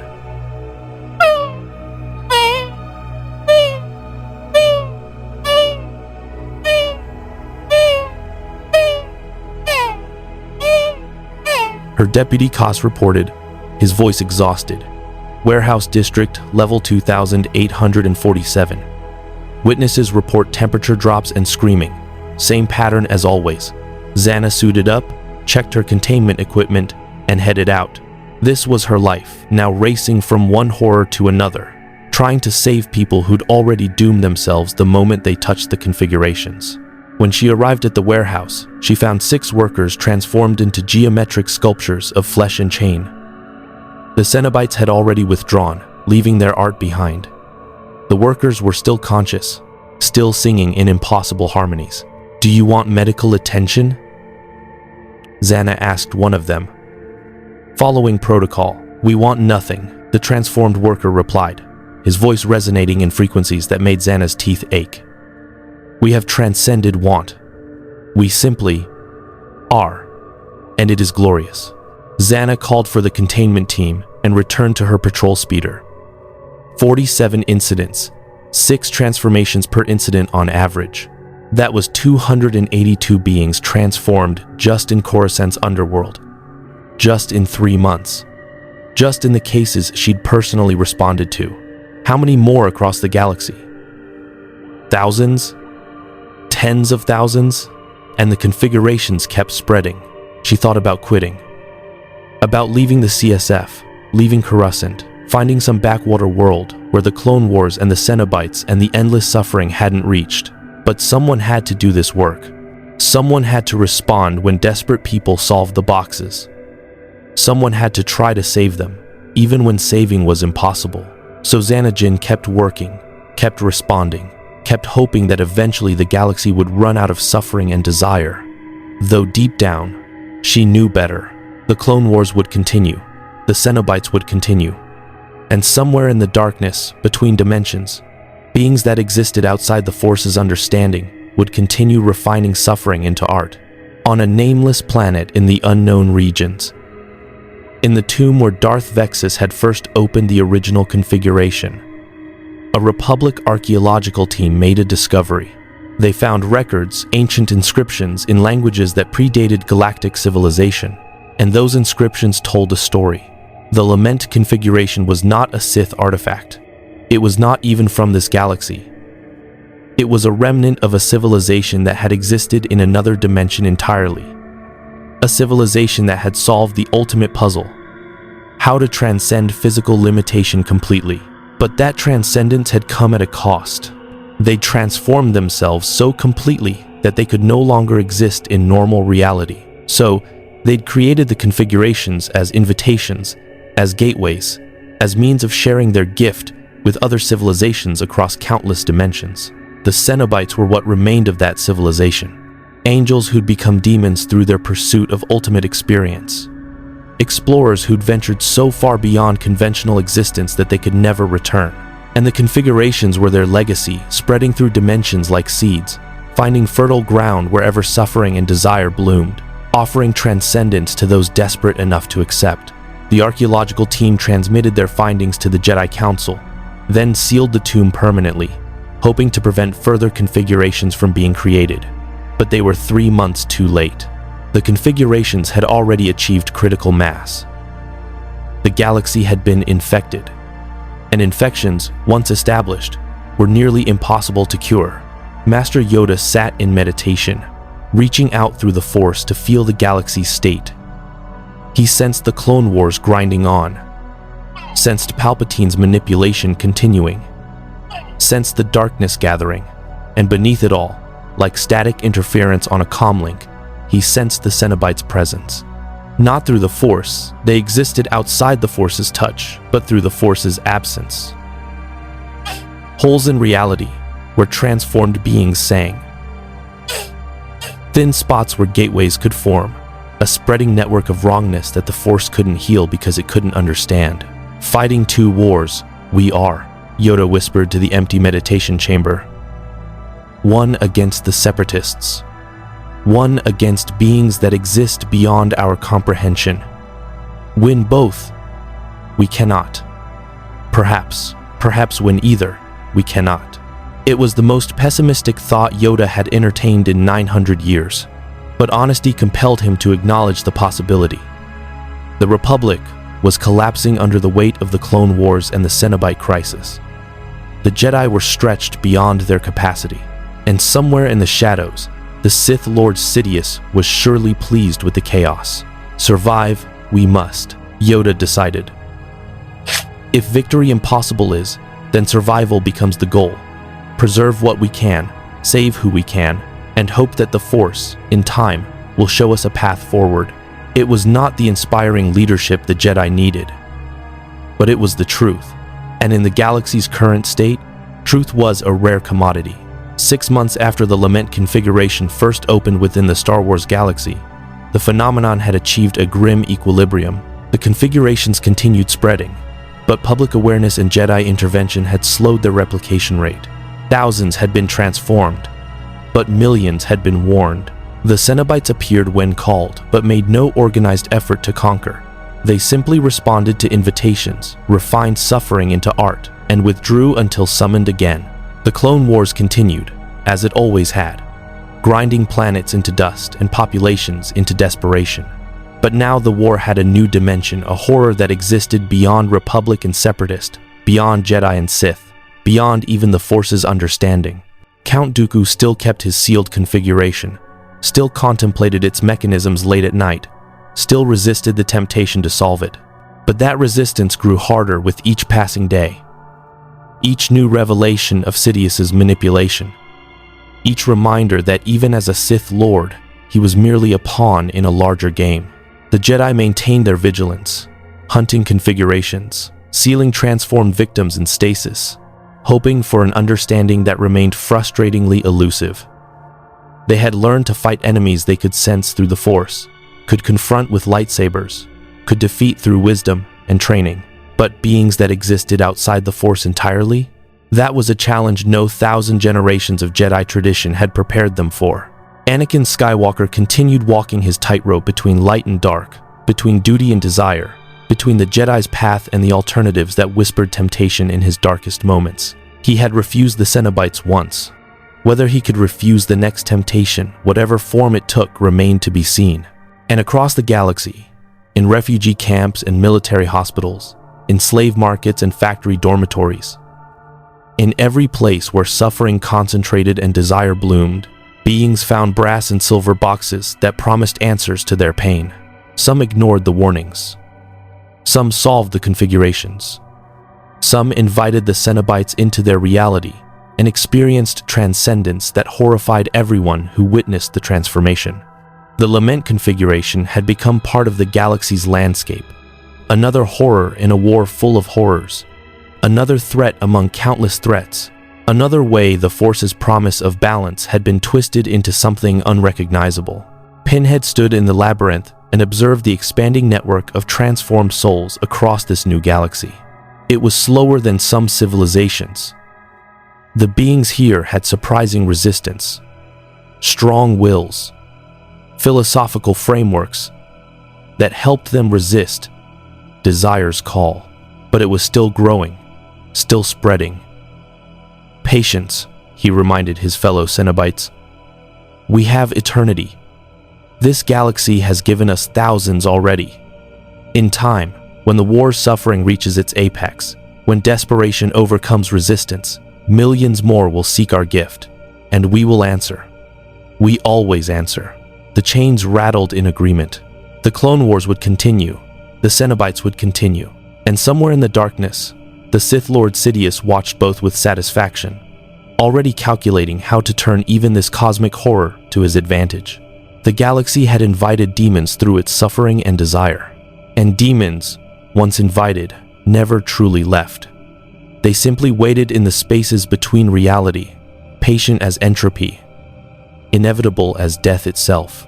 The Lament Configuration would remain hidden in shadows, waiting in forgotten corners, finding desperate hands. The Jedi could destroy individual boxes. They could warn civilians.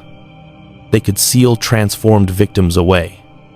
But they couldn't eliminate desire itself. And as long as desire existed, as long as beings suffered and hungered for escape, the configurations would find them. The war had changed. The galaxy had changed.